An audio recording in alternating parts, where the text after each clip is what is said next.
for everybody who's listening right now, who maybe has a small audience, they're just getting started, maybe they've got a TikTok account, Snapchat account, Facebook or Instagram account, and they're trying to think about, okay, how do I take this to the next level? What are kind of some starting points that they can do to at least get some ideas about some products to either develop or, promote someone else's products? What are the first steps that people have to take between just using social media as, a hobby to then making it kind of like more of a business? Really understanding your data and numbers, and then creating a content calendar, like I was saying earlier. So if you upload a piece of content, you'll know right away in real time numbers, especially with YouTube, like what that thumbnail brought in with the CTR, the click-through rate, what the audience retention was and stuff like that. So the second you're throwing up content and you're not seeing that it's matching like a really good benchmarks for those KPIs, the CTRs and the audience retention, then you go, okay,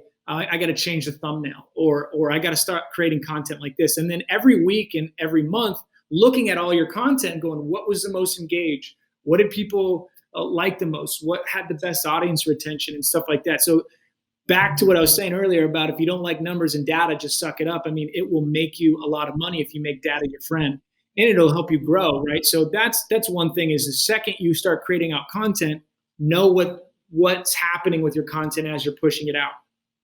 And the other thing is creating a content calendar ahead. So we always say that the calendar is the boss.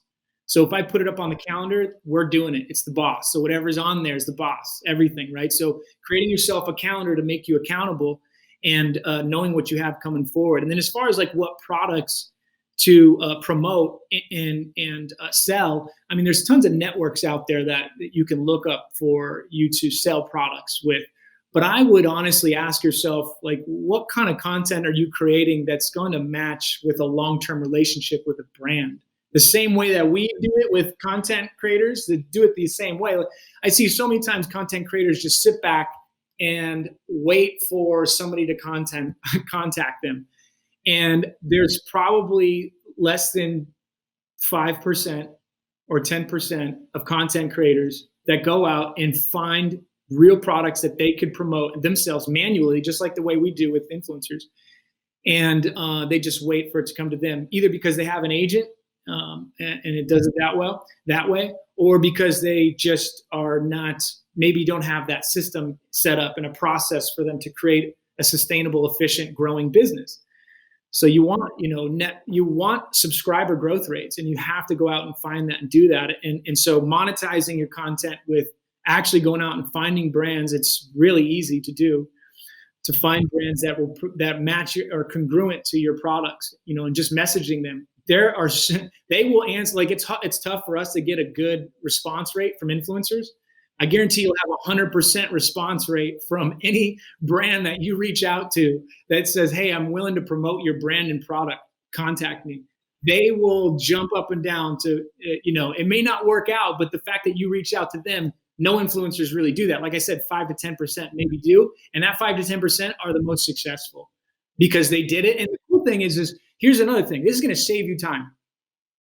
If you go out and you reach out to and have in your Rolodex or your list and a spreadsheet who you're contacting, if you do that consistently for a month, I can almost guarantee you will never have to find and search for another brand for another 6 months easily, because you're looking for a specific product and they're going to respond to you. It's congruent. You're going to make money, and you're going to go, I'm overwhelmed with the opportunities here. I got to pick and choose.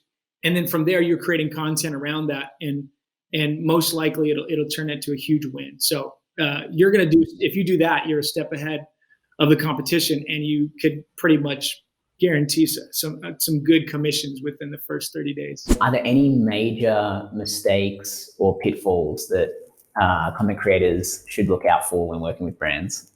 Oh, goodness. In perpetuity, let me just throw it out there. In perpetuity or perpetual, it means forever.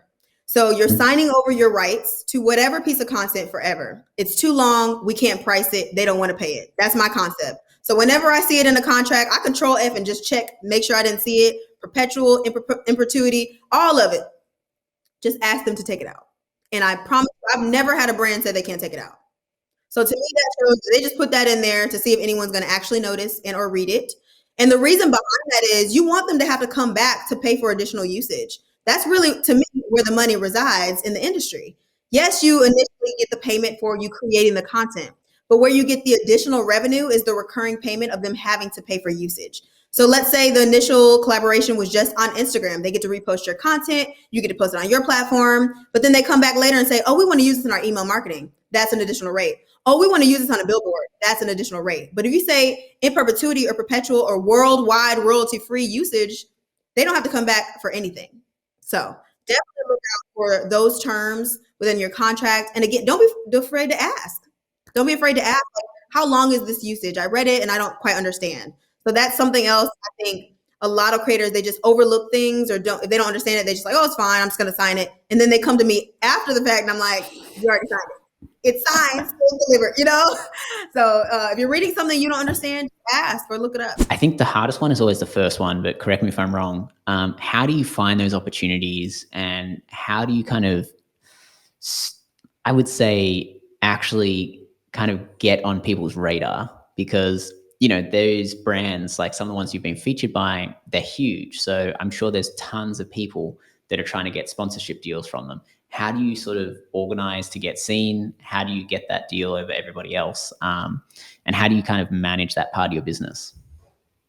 Yeah, so a lot of the brand deals, the high paying brand deals that I've gotten, the company or the agency that represents the company reaches out to me. And so you have to make sure, number one, that you have your contact information available and easy to find. So you need to have your email up somewhere on your social media so that they can email you. So if you're doing really well, the company's going to find you. They have, you know, search engines that can find influencers within the specific niche that they're looking for, and they'll reach out to you. When that happens, you want to make sure that you negotiate your prices, and I've had to learn the hard way. And I definitely took some really low paying sponsorships because I didn't know that I could negotiate. So that's a whole conversation in and of itself. For that and the creation of products and launching products, is there any tips that you would give for trying to understand what products you should create for your own follower base? So is there any tools or research or ways that an influencer could kind of understand what would be a good product to sell to their audience?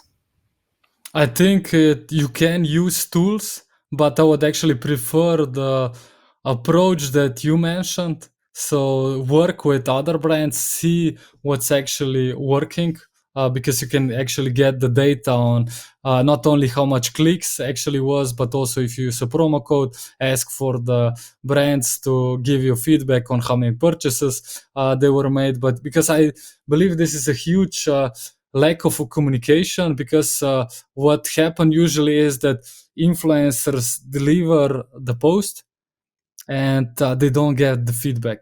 So ask for the feedback. You won't get it in 100% in the cases, but ask for the feedback, because this will help you understand on what your audience actually is responding to. And I believe it's also like following like the similar influencers and actually see, okay, what are they promoting. I didn't deep dive that much into tools, to tell you the truth, to understand that, but basically it's I would trust the real response from the audience more than tool. How did you kind of like find brands, or did they find you? How did that kind of get started? So someone who's maybe hasn't done any brand deals yet, started creating some content, maybe had some good videos, some traction on their channels. Like, what was the starting point for you in starting to work with other brands? Tagging brands, I think, are also a really great way. It's like if you're, say, if you're a DIYer and you really want to work with Ryobi and you're always using the Ryobi brand, I think like going and tagging them and messaging them, like DMing them on Instagram and saying, hey, would love to know how I can get in touch with your PR team to do future collaborations. Those people will answer. They will get to you.